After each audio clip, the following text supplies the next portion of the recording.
Hello, hi, and welcome back to another video, a bit sooner than planned, and that's because I finished this book in about 3 days, so it keeps me right on track to have finished for this month, doing my month of historical fiction. So this book is The 14th Letter by Claire Evans. I was a bit sceptical. I'd heard some really good reviews on Amazon, some not so good reviews on Goodreads, but do you know what? I loved it. I really enjoyed it. So it's completely different to what I have been reading, and sort of my opinions may be a little bit biased because of what I have been reading in the last 6 months. So pretty much, as you know, for the last 6 months, all I've been reading pretty much is Victorian literature with a few other books here and there. And obviously this is historical fiction set in the Victorian era, set in the 1880s, but yeah, it's completely different. Obviously it's going to be completely different.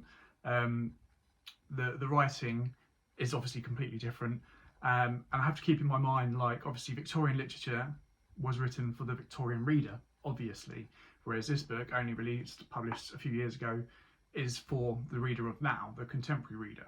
So the language is obviously different, but I enjoyed that. It was a lot easier to read. You know, something like Middlemarch, it took me, well, it still took me nearly 2.5 weeks, 18 days to complete. And that's because when you're reading, you have to think about what you're reading. You have to really take it in and really start, you know, putting your thought processes together to actually understand the story and enjoy the story. Whereas this, it's just a nice, easy read. And I don't mean that in a negative way, like it's not simplistic as such, but you know, it's a lot easier to read. You don't have to think so much. You can just enjoy it while you're going along.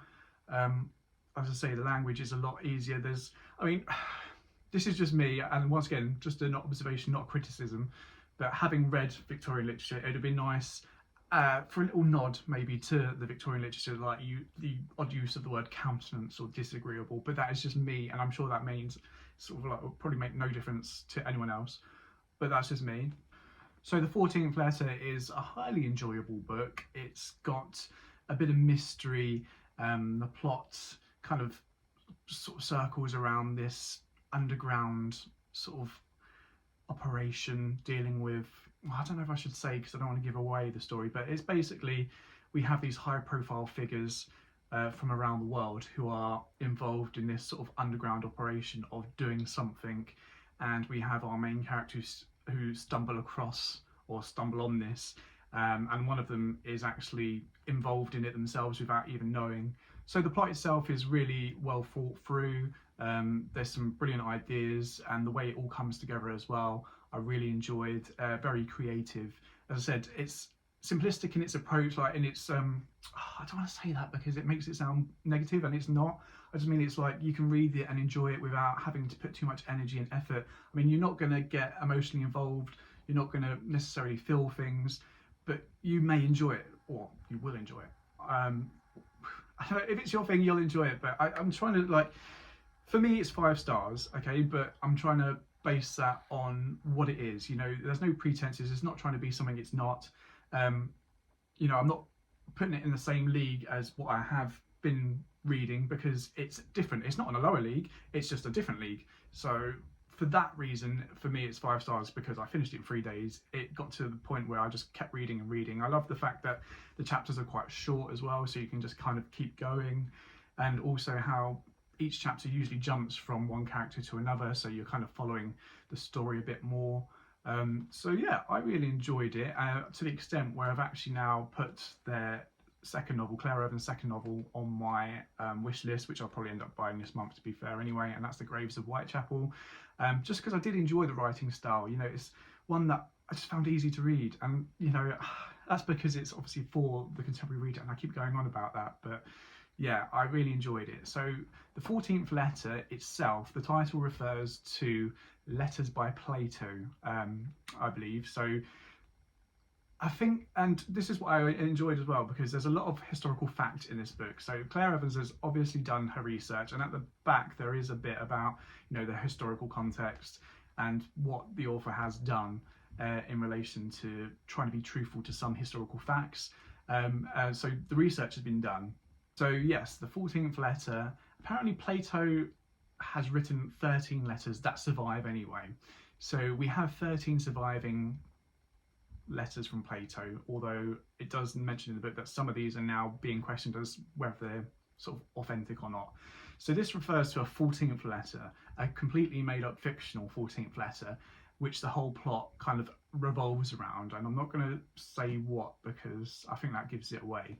So basically it starts quite abruptly and it hits the ground running and it doesn't stop. And I will give away some of the spoilers at the beginning because it's at the beginning and you're not going to really miss out too much. But on the very front as well, it says London 1881, Phoebe Stanbury was murdered in the summer of secrets. And that is the first chapter. So you get straight away this young girl.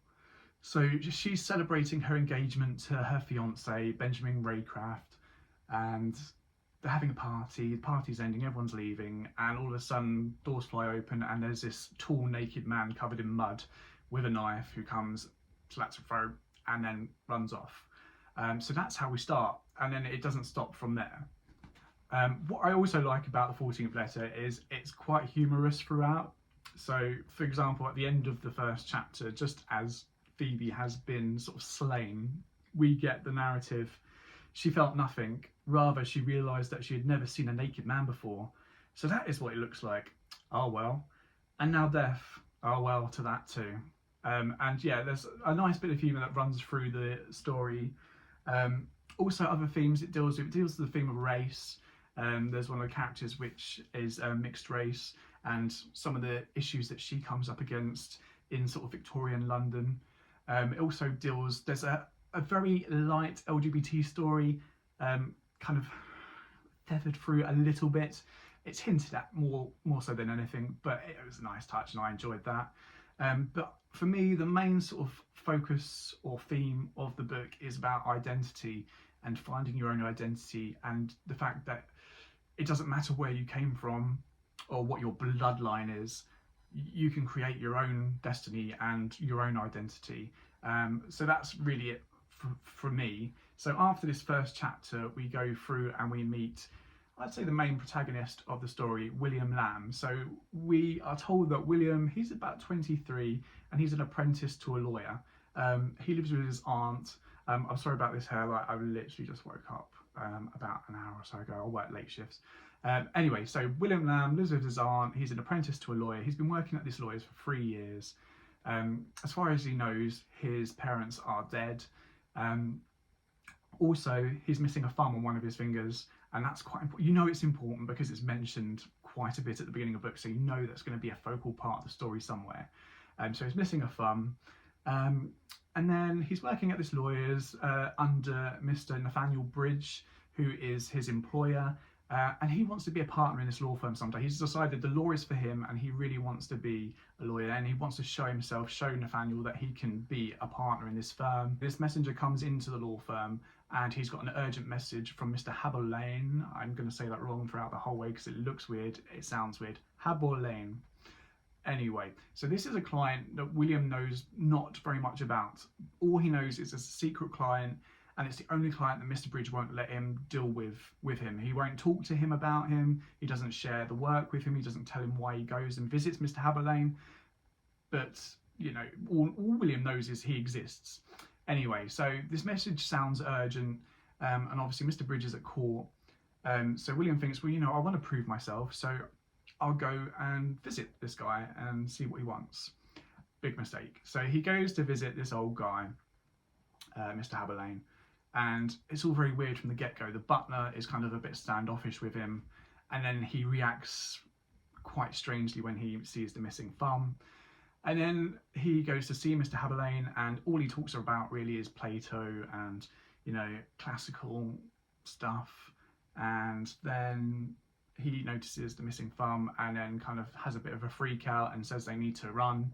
And he's like, you know, tell Mr. Bridge everything, he'll be able to fill you in, and we need to go.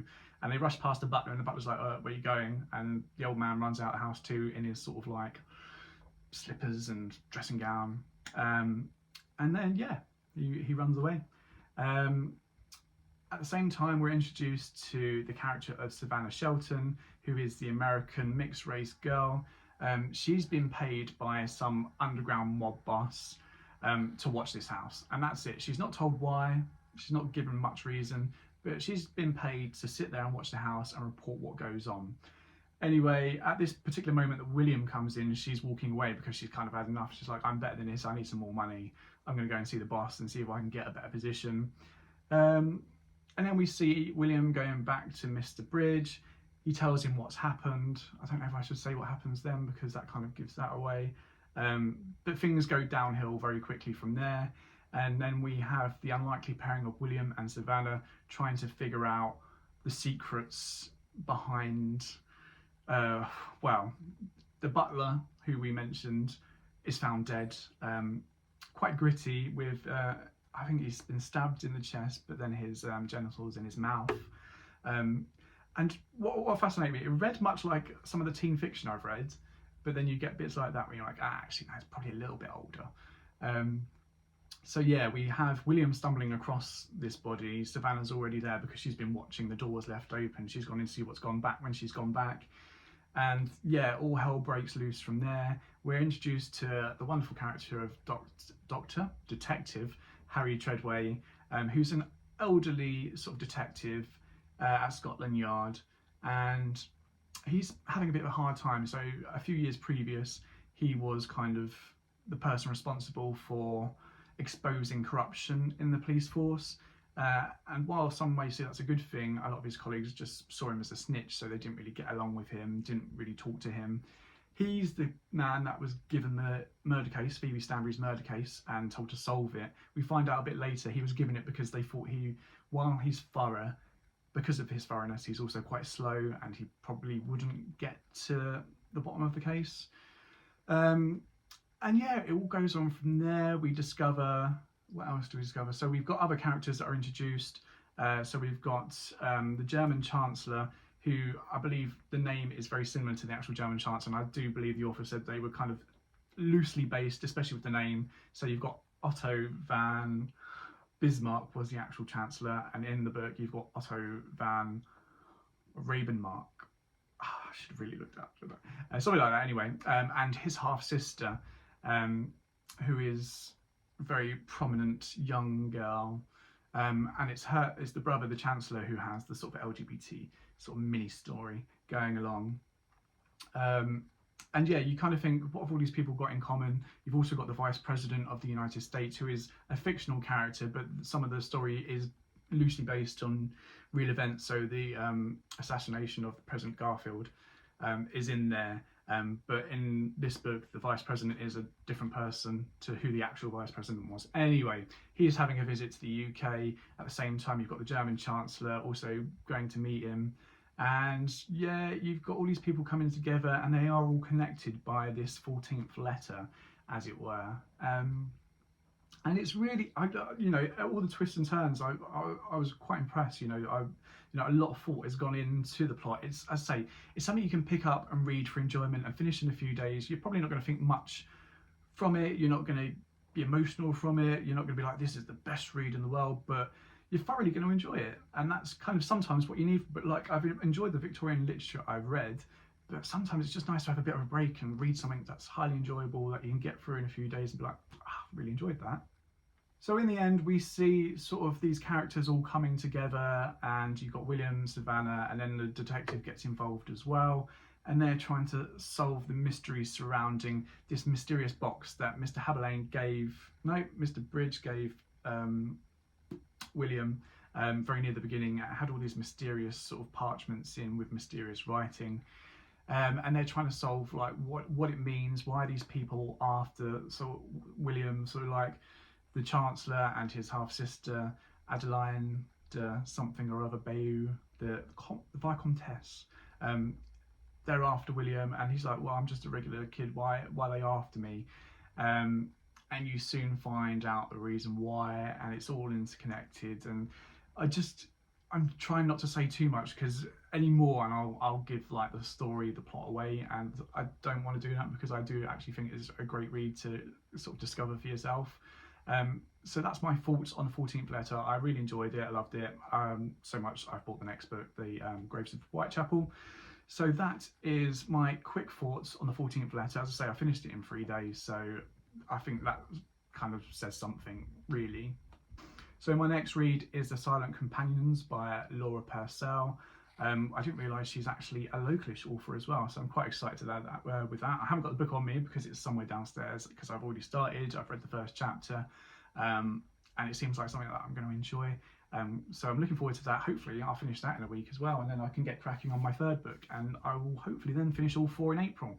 Who knows? But in the meantime, thanks for watching. If you've got any comments on the 14th letter, or The Graves of Whitechapel, or any other historical fiction set in the Victorian era, especially like this one, it was kind of a bit gritty, a bit gothic sort of theme, as well as sort of this underground sort of mob feel going on to it. Yeah, anything like that, let me know down below. But yeah, until next time, thanks for watching.